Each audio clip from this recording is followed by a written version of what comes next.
यहाँ पर हम एक प्रश्न ले रहे हैं किसी साधक का। उनका प्रश्न है कि किसी भी घर के जो कि पूजा पाठ की जाती है मूर्तियाँ, अथवा कोई मंदिर या कोई ऐसी मूर्ति जो कि प्राण प्रतिष्ठित हो और उसका पूजा पाठ किया जा रहा हो,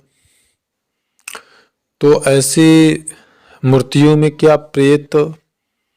पिशाच वास कर सकते हैं? क्योंकि ऐसा आप लोगों ने भी सुना होगा कि उनका पूजा पाठ सब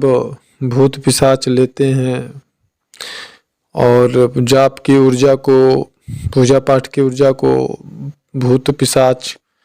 प्रेत खा जाते हैं। ऐसा आप लोगों ने भी शायद सुना होगा,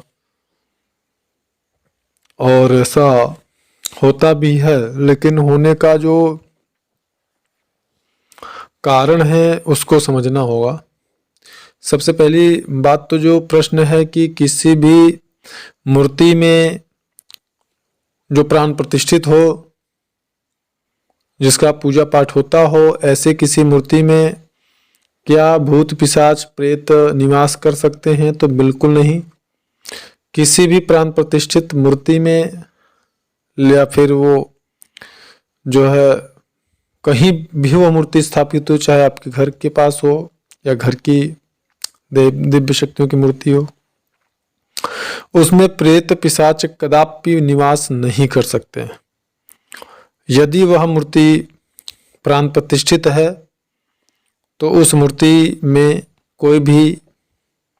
कितना भी बड़ा शक्तिशाली से शक्तिशाली पिशाच हो, प्रेत हो, जिंद हो,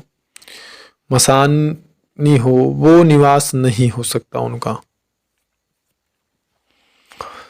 क्योंकि जो प्राण प्रतिष्ठा, जैसे कि मैंने अपने प्रीवियस वीडियोस में भी बताया है और अपने कुछ साधकों को भी मैं यही बताता हूँ कि किसी भी यंत्र का जो प्राण प्रतिष्ठा होता है वो सभी नहीं कर सकते हैं। वो मैं क्यों बताता हूँ? वो मैं इसीलिए बताता हूँ क्योंकि जब यंत्र में प्राण प्रतिष्ठा किया जाता है तो प्राण प्रतिष्ठा का मतलब होता है संबंधित शक्ति के अंश को, उसके आंशिक ऊर्जा को उस पिंड में, उस यंत्र में, उस मूर्ति में प्रतिस्थापित करना, उसमें स्थापित करना, उसमें डाल देना। तो ऐसी सामर्थ्य किसी प्रारंभिक साधक के अंदर कदापि नहीं हो सकती। ऐसी सामर्थ्य जो बहुत ही उच्च कोटि का साधक होता है, जिसने कि स्वयं उस शक्ति को सिद्ध किया हो अथवा उससे भी बड़ी शक्तियों को उसने सिद्ध किया हो और वो अत्यंत उच्च कोटि का साधक हो, तो ही वो ऐसा कर सकता है। आजकल के जो लोग यंत्र मूर्ति इत्यादि जीवित है, प्राण प्रतिष्ठित आदि बोल करके जो लोग व्यापार कर रहे हैं, ऐसे लोग ये कार्य बिल्कुल नहीं कर सकते। और इसीलिए मैं साधकों को बोलता भी हूँ, और यही कारण है कि जब रात्रिकालीन साधनाएं होती हैं तो उसमें जब आपका यंत्र सही विधि से, सही मुहूर्त में, सही साधक या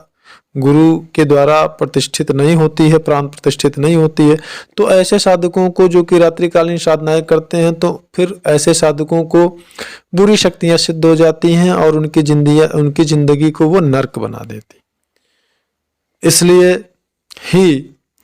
ऐसे साधकों के साथ में ऐसी घटनाएं घटती हैं और ऐसे साधकों के अनुभव हमारे चैनल पर पड़े हुए हैं। अब दूसरी बात जो कि मैंने कहा कि हाँ, पूजा पाठ या जाप की ऊर्जा को बुरी शक्तियां लेती हैं, तो वो किस दशा में लेती हैं?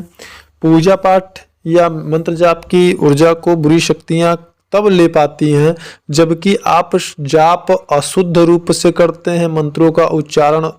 आप जो है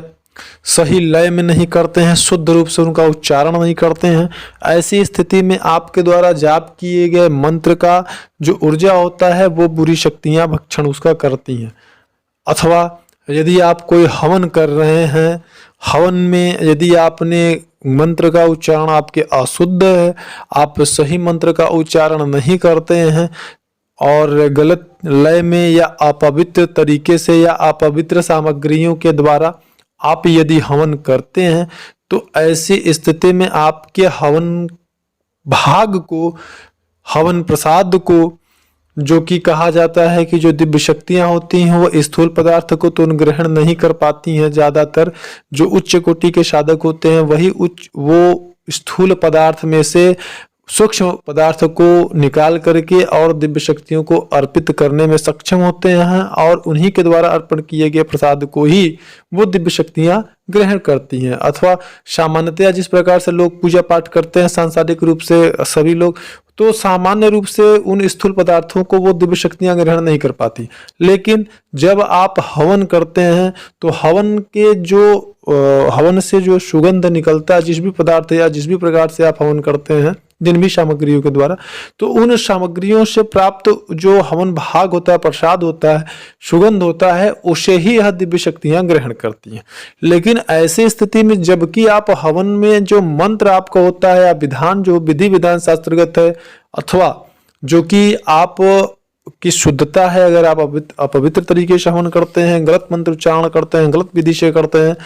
तो ऐसी दशा में आपके द्वारा किए गए हवन के यज्ञ भाग को बुरी शक्तियां ग्रहण करती हैं, उसका भोग करती हैं और तब जाकर के ही ऐसी घटनाएं घटती हैं। तो इस वीडियो में हमने प्रयास किया है कि किस प्रकार से बुरी शक्तियां सिद्ध हो जाती हैं या प्राण प्रतिष्ठित मूर्तियों में प्रेतवास कर सकते हैं कि नहीं, और हमारे द्वारा किए गए साधना या जाप के ऊर्जा को बुरी शक्तियां किस प्रकार से ग्रहण करती हैं, इससे संबंधित हमने जानकारी दिया है